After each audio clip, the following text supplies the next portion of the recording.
Hi guys, just thought I'd quickly go over the hip thrust, which we're going to be doing this week. So before we go over the, quickly showing you the bar, just do it, just quickly clarify the movement we're looking for without the weight. So you're going to go down onto the bench, okay, elbows first, and then that's your sort of position you're looking for. So your upper back is on the bench, okay, your glutes are squeezed. You want your knees roughly about 90 degrees, so not away out here. That would just bring in the hamstrings and quads more. So you want roughly there. Quite a sort of shoulder width stance, feet pointing straight ahead. Some people like to open their feet out slightly, but start off feet straight, see how you go on. And then from there, you're just going to squeeze through the glutes to hold this position, okay?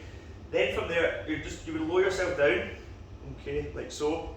You can't go too far. If you go right to the bottom, what you'll find is that the bench will slide because it's on a wooden floor. Having said that, the benches could probably be put against the wall, but for the purpose of the video, I just wanted to keep the bench away from the wall to show that it won't slide if you're doing it correctly, even with a weight. So from here to get the weight back up, or to initiate the movement back up, should I say, so that you're using your glutes, you want to imagine you're squeezing your glutes and you're trying to tuck your pelvis. So there's your pelvis there, right? You're squeezing the glutes to tuck it under, almost like like your tailbone here. You're tucking it underneath your body, squeeze, and so you want a bit of movement coming from the pelvis, and that's what we're looking for on this exercise. Okay, you might initially, when you're not used to this, feel this a lot in your quads. So what I suggest you do in that situation is try and just focus on the isometric part, which is this part, and just focus on squeezing the glutes. You might find if you load up with the weight, then you'll get a bit of success and the glutes will start to feel it. I'm hoping when we do this in conjunction with the mini bands walks and stuff, that it'll be quite effective, and eventually you'll start to feel it. Okay, so this is the movement here, so squeezing the glutes by tucking the pelvis under and then coming up. So with regards to the weights, it can be quite tricky getting them on and off, but it's not realistic for like the coaches to just spend all the time putting the weights on people's hips and back off again, right? So obviously if you've got someone who's next to you and they're finished and you see you struggling, they can maybe assist you. With the benefit of having like 60k or above on the bar is that you can actually slide under the weights. Okay, like you can sit down for in a second. But these greens are also 10, so you can also slide under them. But if you're using less than 40 kilos, so 30 kilos for example, then you won't be able to slide under. So you need to either get someone to put it on you, or put the bar on your hips, or you can try doing it yourself. So the way to do it yourself would just be to basically, like you deadlift it up, okay, so you'd lift it up, and then sit on the bench, place it on your hips, the bar, with the pad obviously.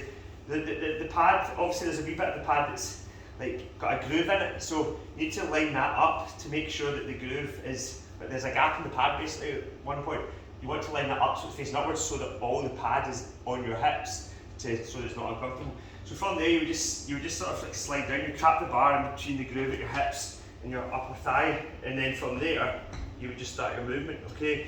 It's a bit tricky getting it off from here, having said that, because you would need to then do the same in reverse, okay? Which, now bear in mind, with 30 kilos it's not too difficult, but it is quite tricky, so you might want, at that point, if someone's kicking about, you can either just sit down and then slide it off yourself or get someone to lift it to one side.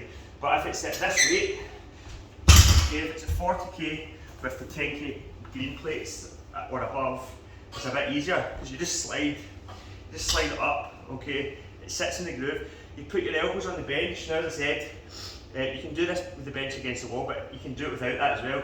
And you just bring your feet up until it tightens in, the gap between like the top of your thigh and your waist kind of closes, so the bar's kind of trapped there. Then from there you just put your elbows on the bench and then just come up, okay, like that. Okay, so in some ways it is more beneficial to have a heavier weight on it because it makes it easier to get the thing on and off. Then again from there, what we're looking for, okay, is I would start with just an isometric. Hold it, really try to feel, you need to get comfortable, so that's not as comfortable as I'd like it to be, right? But you want to feel like there's not too much of the bar digging into like your waist area. And if it is, you can let us know and we'll try and find you another, like more of a pad, like the AREX pads for example. But the idea is to focus on squeezing the glutes and just holding the tension so you feel those muscles starting to work, okay? From there, like I said, you just lower your hips down, but don't, if you go too far, you might find the bench starts to slide. So at that point, you're just going to do what we spoke about. You're going to squeeze the glutes to tuck the pelvis under or up, and that will initiate the weight back up, and that's you back at the start position here, okay? So it's important you try and remember that, to focus on the movement coming via the glutes and the pelvis in order to get the most out of the exercise. So you're going to squeeze, hold, okay. As you come down, you can bring your torso and head with you, so you can keep your chin down like here, and then squeeze the glutes, tuck the pelvis under, and then you can sort of finish it up, looking up a wee bit, okay. It'll probably take a wee bit to get used to. Like I said, I'm hoping with the mini band walks and stuff that precede it, it will really be quite effective. So hip thrusts, near the bench, so it's sliding a little bit there at the end. But if you're focusing on pushing up through the pelvis, there shouldn't be much bench sliding away, right? Whereas if you're pushing away, then like that, then it will. So in some ways there's an argument to keep it away from the wall, because it prevents you from doing it incorrectly, whereas if you put it against the wall, you sometimes can subconsciously just be pushing it away from the movement, and you're not fully utilising the up and down movement via the pelvis using the glutes. Okay, so the hip thrusts is a great exercise. They're not the be all and end all of glute movement, so I think sometimes people think that hip thrusts are the best exercise for glute development. They're definitely not. One of the reasons they're not is because of the limited range of movement. So one of the ideas behind the hip thrust and one of the benefits of it is because it's a limited range of movement, you tend to be able to load up more weight, so you can hold more weight. So for example, like doing a half squat or a quarter squat, you can go heavier on that compared to a deep squat because the range of motion is less on a half squat or a quarter squat.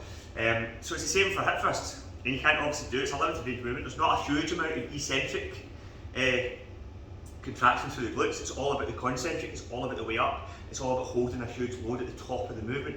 So it has its place, but only in conjunction with deeper range movements that are going to work the glutes to a much deeper range. That's why we do reverse lunges, that's why we do deep range squats, and that's why we focus on sprinting, because sprinting is all about a deeper range or bigger range movements compared to jogging. That's why sprinters have probably got, generally speaking, very, very well developed glutes because they're the biggest muscles in the body and they generate a lot of power. So the hip thrusts are a useful exercise. They're definitely not the be all and end all, but they're a useful tool to have in the armoury, and that's why I thought we'd go through a wee phase of including them in the sessions. But they'll probably take a wee bit of getting used to in order to feel them in the right areas, i.e. your glutes, as opposed to like the quads and things like that. But we'll persevere with it, we'll give you a hand, and hopefully you'll get a bit of joy with the old hip thrusts, okay? Cheers.